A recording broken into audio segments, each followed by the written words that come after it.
ಓಂ ಶ್ರೀ ಕಾಲಭೈರವಾಯ ನಮಃ. ಓಂ ಶ್ರೀ ದುರ್ಗಾಯ ನಮಃ. ಸಮಸ್ತ ವೀಕ್ಷಕರಿಗೂ ಚೈತ್ರ ನವರಾತ್ರಿಯ ಹಾರ್ದಿಕ ಶುಭಾಶಯಗಳು. ಹೊಸ ವರ್ಷ ಯುಗಾದಿ ಕಳೆದು ಮಾರನೇ ದಿನ ಹೊಸ ವರ್ಷದ ಆರಂಭದಿಂದನೇ ನಮ್ಮೆಲ್ಲರಿಗೂ ಕೂಡ ಚೈತ್ರ ನವರಾತ್ರಿ ಆರಂಭ ಆಗ್ತಿದೆ. ಶುಭ ದಿನ ಅಂತಲೇ ಹೇಳ್ಬೋದು. ಯಾಕಂದರೆ ದುರ್ಗೆಯ ಆರಾಧನೆ ಮಾಡಿದ್ದೇ ಆದರೆ, ಅವರ ಸಪ್ತಶತಿ ಪಾರಾಯಣ ಮಾಡಿದ್ದೇ ಆದರೆ ಸಕಲ ಸಂಕಷ್ಟಗಳು ಕೂಡ ದೂರವಾಗಿ, ಮನೋಕಾಮನೆಗಳು ಇಷ್ಟವಾಗಿ, ರೀತಿ ನಕಾರಾತ್ಮಕ ಶಕ್ತಿಯಿಂದ ಹೊರಗಡೆ ಬಂದು ಸಕಾರಾತ್ಮಕವಾಗಿ ದಿನವೆಲ್ಲ ವರ್ಷವೆಲ್ಲ ಒಳ್ಳೆಯ ಒಂದು ಫಲಿತಾಂಶವನ್ನು ನಾವು ನಿರೀಕ್ಷೆ ಮಾಡ್ಬೋದು. ಅದೇ ರೀತಿ ಈ ಬಾರಿಯೂ ಕೂಡ ಮಾರ್ಚ್ 19 ಅಂದರೆ ಗುರುವಾರದಿಂದ ಮಾರ್ಚ್ 27 ಶುಕ್ರವಾರದವರೆಗೂ ಚೈತ್ರ ನವರಾತ್ರಿ ಆಚರಣೆ ಮಾಡ್ಬೋದಾಗಿದೆ. ಗುರುವಾರ ಶೈಲಪುತ್ರಿಯ ಆಚರಣೆ, ಹಾಗೆ 27ನೇ ತಾರೀಕು ಶುಕ್ರವಾರ ರಾಮನವಮಿಯ ಜೊತೆ ನವರಾತ್ರಿಯ ಪಾರಾಯಣ ಮಾಡೋದು ಕೂಡ ಒಳ್ಳೆಯದಂತ ಹೇಳಲಾಗುತ್ತೆ. ಮಾರ್ಚ್ 19 ಬೆಳಗ್ಗೆ ಅಂದರೆ ಯುಗಾದಿ ಹಬ್ಬದ ಬೆಳಗಿನ ಜಾವನೇ ಈ ಒಂದು ನವರಾತ್ರಿ, ಚೈತ್ರ ನವರಾತ್ರಿ ಶುರುವಾಗಿದೆ. ಬೆಳಗ್ಗೆ 6:52 7:43 ಒಳ್ಳೆಯ ಮುಹೂರ್ತದಲ್ಲಿ ಒಂದು ಪೂಜೆಯನ್ನು ಮಾಡಿದೆ ಆದರೆ, ಸಂಕಲ್ಪವನ್ನು ಮಾಡಿಕೊಂಡಿದ್ದೆ ಆದರೆ ಎಲ್ಲವೂ ಕೂಡ ಫಲಿಸುತ್ತೆ ಅನ್ನುವಂತಹ ನಂಬಿಕೆ. ಹಾಗಾದರೆ ಚೈತ್ರ ನವರಾತ್ರಿಯ ಆಚರಣೆ ಹೇಗೆ? ಚೈತ್ರ ನವರಾತ್ರಿಯ ಆಚರಣೆ ಮಾಡಿದರೆ ಯಾವೆಲ್ಲ ರೀತಿಯ ಫಲಗಳು ಸಿಗುತ್ತೆ? ಇದೆಲ್ಲವನ್ನು ಇವತ್ತಿನ ಒಂದು ವಿಡಿಯೋದಲ್ಲಿ ನಾವು ಹೇಳ್ತಾ ಹೋಗ್ತೀವಿ. ಮೊದಲನೇದಾಗಿ, ವರ್ಷದಲ್ಲಿ 4 ಬಾರಿ ನವರಾತ್ರಿಗಳು ಬರುತ್ತೆ. ಗುಪ್ತ ನವರಾತ್ರಿಗಳು, ಚೈತ್ರ ನವರಾತ್ರಿ ಹಾಗೆ ನವರಾತ್ರಿ.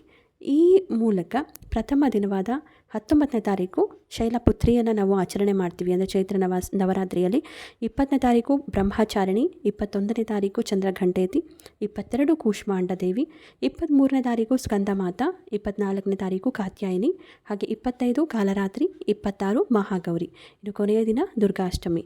27ನೇ ತಾರೀಕು ಸಿದ್ಧಿದಾತ್ರಿಯ ಪೂಜೆ ಮಾಡೋದ್ರಿಂದ ರಾಮನವಮಿಯು ಕೂಡ ಆವತ್ತಿನ ದಿನ ಬಂದಿದೆ. ನವರಾತ್ರಿ ಮೊದಲ ದಿನವೇ ಹೊಸ ವರ್ಷ ಸಂಕಲ್ಪ ಮಾಡ್ಕೊಳ್ಳೋದಕ್ಕೆ, ಹಾಗೆ ಯಾವುದೇ ಒಂದು ಶುಭ ಕೆಲಸವನ್ನು ಶುರು ಮಾಡೋದಕ್ಕೆ ಒಳ್ಳೆಯ ದಿನ, ಸಕಾಲ ಅಂತ ಹೇಳ್ಬೋದು. ಈ ಸಮಯದಲ್ಲಿ ಉಪವಾಸ ಇದ್ದು ನವರಾತ್ರಿಯನ್ನು ಆಚರಣೆ ಮಾಡುವಂಥದ್ದು ವಾಡಿಕೆ.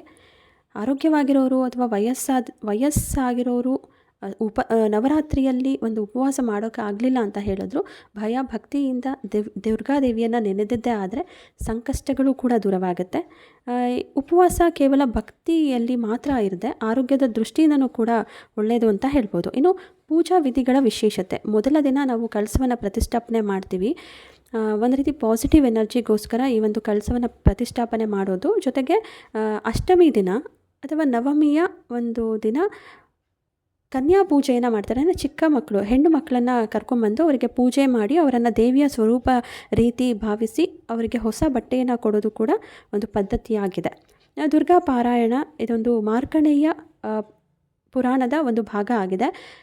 ಈ ಒಂದು ಚೈತ್ರ ನವರಾತ್ರಿಯಲ್ಲಿ ದುರ್ಗಾ ಪಾರಾಯಣವನ್ನು ಮಾಡಿದ್ದೆ ಆದರೆ ಶುಭ ಫಲಗಳು. 700 ಶ್ಲೋಕಗಳನ್ನು ಒಳಗೊಂಡಿದೆ ದುರ್ಗಾ ಸಪ್ತಶತಿ ಪಾರಾಯಣ. ಜೀವನದಲ್ಲಿ ಎಷ್ಟೇ ಕಷ್ಟಗಳು ಬರ್ತಿರುತ್ತೆ, ಏನೆಲ್ಲ ಒಂದು ಅಡೆತಡೆಗಳು ಬರ್ತಿರುತ್ತೆ, ಮಾಡಿದ ಕೆಲಸ ಆಗ್ತಿರಲ್ಲ, ಯಾವುದೋ ಒಂದು ಕೆಟ್ಟ ದೃಷ್ಟಿ ಇರುತ್ತೆ, ಯಾವುದೋ ಒಂದಷ್ಟು ಪ್ರಯೋಗಗಳು ನಡೆದಿರುತ್ತೆ, ಆ ಎಲ್ಲವನ್ನು ಮೆಟ್ಟಿ ನಿಲ್ಲಬೇಕು. ಶತ್ರುಗಳಿಂದ ನಾವು ಜಯವನ್ನು ಸಾಧಿಸಬೇಕು, ನಕಾರಾತ್ಮಕ ಶಕ್ತಿಯನ್ನು ಹೋಗಲಾಡಿಸ್ಬೇಕು, ನಾವು ಮಾಡುವಂಥ ಕೆಲಸದಲ್ಲಿ ಜಯವನ್ನು ತಂದುಕೊಡ್ಬೇಕು ಅಂದರೆ ಚೈತ್ರ ನವರಾತ್ರಿ ಆಗಿರ್ಬೋದು ಅಥವಾ ನವರಾತ್ರಿಯ ದಿನ ದುರ್ಗಾ ಸಪ್ತಶತಿ ಪಾರಾಯಣ ಮಾಡೋದ್ರಿಂದ, ದುರ್ಗಾದೇವಿಯ ಆರಾಧನೆ ಮಾಡೋದ್ರಿಂದ ಇದೆಲ್ಲಕ್ಕೂ ಕೂಡ ಒಂದು ಉತ್ತಮ ಫಲಿತಾಂಶವನ್ನು ನಾವು ಪಡಿಬಹುದು.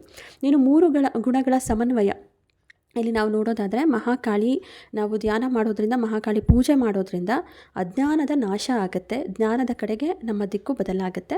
ಮಹಾಲಕ್ಷ್ಮಿಯ ಪೂಜೆಯನ್ನು ಮಾಡ್ತೀವಿ. ಈ ಸಂದರ್ಭದಲ್ಲಿ ನಾವು ಸಂಪತ್ತು ಹಾಗೆ ಐಶ್ವರ್ಯ ಪ್ರಾಪ್ತಿಗಾಗಿ ಮಹಾಲಕ್ಷ್ಮಿಯನ್ನು ಆರಾಧನೆ ಮಾಡಿದ್ರೆ, ಜ್ಞಾನ ಮತ್ತು ವಿವೇಕಕ್ಕಾಗಿ ಮಹಾ ಸರಸ್ವತಿಯ ಆರಾಧನೆಯನ್ನು ಮಾಡ್ತೀವಿ. 9 ದಿನದಲ್ಲಿ 700 ಶ್ಲೋಕವನ್ನು ಪೂರ್ಣಗೊಳಿಸುವಂಥದ್ದು. ಇದರಿಂದ ಆಧ್ಯಾತ್ಮಿಕ ಹಾಗೆ ಮಾನಸಿಕವಾಗಿ ಕೂಡ ಒಂದು ಲಾಭವನ್ನು ನಾವು ಪಡ್ಕೊಳ್ಬಹುದು. ಮನಃಶಾಂತಿ ಸಿಗುತ್ತೆ. ಮುಖ್ಯವಾಗಿ ಎಷ್ಟೋ ಗೊಂದಲಗಳ ಗೂಡಾಗಿರುತ್ತೆ ಮನಸ್ಸು. ಬೇಡ ಅಂದರೂ ಏನನ್ನಾದರೂ ಯೋಚನೆ ಮಾಡ್ತಾನೆ ಇರ್ತೀವಿ. ಇದೆಲ್ಲವನ್ನು ಪರಿಹಾರ ಮಾಡೋಕ್ಕೆ, ಈ ಗೊಂದಲಗಳಿಂದ ಹೊರಬಂದು ಏಕಾಗ್ರತೆಯ ಜೀವನವನ್ನು ಮಾಡೋದಕ್ಕೂ ಕೂಡ ಈ ಒಂದು ಸಪ್ತಶತಿ ಪಾರಾಯಣ ನಮಗೆ ಒಳ್ಳೆಯ ಅನುಕೂಲವನ್ನು ಮಾಡಿಕೊಡುತ್ತೆ. ಇನ್ನು ಮಂತ್ರಗಳ ಉಚ್ಚಾರಣೆ ಉತ್ತಮವಾಗಿ ಇರಬೇಕು. ಅಂದರೆ ನಾವು ತಪ್ಪಾಗಿ ಓದೋದು ಮಾಡೋಕ್ಕೆ ಹೋಗಬಾರ್ದು. ಮಂತ್ರಗಳ ಉಚ್ಚಾರಣೆ ಎಷ್ಟು ಪಾಸಿಟಿವ್ ಆಗಿರುತ್ತೆ ಅಂದರೆ ನಮಗೆ ಮಾತ್ರ ಅಲ್ಲ, ನಮ್ಮ ಸುತ್ತಮುತ್ತ ಕೂಡ ಅದು ಒಂದು ರೀತಿ ರಕ್ಷಣಾ ಕವಚದಂತೆ ಕೆಲಸವನ್ನು ಮಾಡುತ್ತೆ. ಅದಕ್ಕೆ ಭಯ ಭಕ್ತಿಯಿಂದ ಪಾರಾಯಣವನ್ನು ನಾವು ಮಾಡ್ತಾ ಹೋಗಬೇಕು. ಹಾಗೆ ನಾವು ಯಾವುದೋ ಒಂದು ಕೆಲಸವನ್ನು ಮಾಡಬೇಕು ಅಂತ ಅಂದ್ಕೊಂಡಿರ್ತೀವಿ, ಅಡೆತಡೆಗಳು ಬರ್ತಿರುತ್ತೆ, ವಿಘ್ನಗಳು ಎದುರಾಗ್ತಿರುತ್ತೆ. ಆ ಎಲ್ಲ ಕೆಲಸಗಳಿಗೂ ಕೂಡ ಈ 9 ದಿನದಲ್ಲಿ ಸಂಕಲ್ಪವನ್ನು, ಅಂದರೆ ಮೊದಲನೇ ದಿನದಲ್ಲೇ ಸಂಕಲ್ಪವನ್ನು ಮಾಡಿಕೊಂಡು 9 ದಿನಗಳ ಒಂದು ವ್ರತವನ್ನು ನಿರ್ವಿಘ್ನವಾಗಿ ಮುಗಿಸಿದ್ದೇ ಆದರೆ ಆ ಸಂಕಲ್ಪಗಳು ಕೂಡ ಈಡೇರುತ್ತೆ ಈ ಒಂದು ಪಾರಾಯಣ ಮಾಡೋ ಮೂಲಕ. ಯಾವ ರೀತಿ ಪೂಜೆ ಮಾಡಬೇಕು, ಪಾರಾಯಣ ಮಾಡಬೇಕು ನವರಾತ್ರಿಯಲ್ಲಿ ಅಂತ ಹೇಳಿದ್ರೆ, ಮೊದಲನೇದಾಗಿ ಬೆಳಗಿನ ಜಾವ ಮೊದಲನೇ ದಿನ ಬ್ರಾಹ್ಮಿ ಮುಹೂರ್ತದಲ್ಲಿ ಪೂಜೆ ಮಾಡಿದರೆ ಫಲಿಸುತ್ತೆ. ಕಳಸ ಪ್ರತಿಷ್ಠಾಪನೆಯನ್ನು ಮಾಡಿ ದೇವಿಗೆ ಅಲಂಕಾರವನ್ನು ಮಾಡಿ ಮಂತ್ರವನ್ನು ಹೇಳೋ ಮೂಲಕ ದೀಪವನ್ನು ಹಚ್ಚೋದು. ಜೊತೆಗೆ ವಿಶೇಷ ಖಾದ್ಯ ಅಂದರೆ ದೇವಿಗೆ ಇಷ್ಟ ಅಂತ ಹೇಳಿದರೆ ಬೆಲ್ಲದ ಅನ್ನ, ಬೆಲ್ಲದ ಪಾಯಸ, ಗೋಧಿ ಪಾಯಸ ಅಥವಾ ಗೋಧಿ ಇದೆಲ್ಲದನ್ನು ಕೂಡ ದೇವಿಗೆ ನೈವೇದ್ಯ ಮಾಡೋದ್ರಿಂದ ಸಂತೃಪ್ತರಾಗ್ತಾರೆ. ಶುಭ ವಸ್ತ್ರವನ್ನು ಧರಿಸಬೇಕು, ಬ್ರಾಹ್ಮಿ ಮುಹೂರ್ತದಲ್ಲಿ ಪೂಜೆಯನ್ನು ಮಾಡಬೇಕು. ಇನ್ನು ದೇವಿಗೆ ಕೆಂಪು ಹೂಗಳು ಅಂದರೆ ತುಂಬಾ ಇಷ್ಟ, ಅದರಲ್ಲೂ ದಾಸವಾಳ ಹೂಗಳಿರುತ್ತಲ್ಲ ಅವುಗಳನ್ನ ಕೂಡ ಅವ್ರಿಗೆ ನೈವೇದ್ಯವನ್ನು ಮಾಡಬಹುದು. ಹಾಗೆ ಶ್ಲೋಕ ಸ್ಪಷ್ಟವಾಗಿರಬೇಕು. ಅಲ್ಲಿ ಯುಗಾದಿ ಹಬ್ಬದ ದಿನವೇ ಚೈತ್ರ ನವರಾತ್ರಿ ಆರಂಭ ಆಗಿರೋದ್ರಿಂದ ತಾಯಿಯನ್ನು ನೆನೆದು ನಾವು ಭಯಭಕ್ತಿಯಿಂದ ಪೂಜಿಸಿದ್ದೆ ಆದರೆ ಸಕಲ ಸಂಕಷ್ಟಗಳು ಕೂಡ ದೂರವಾಗುತ್ತೆ.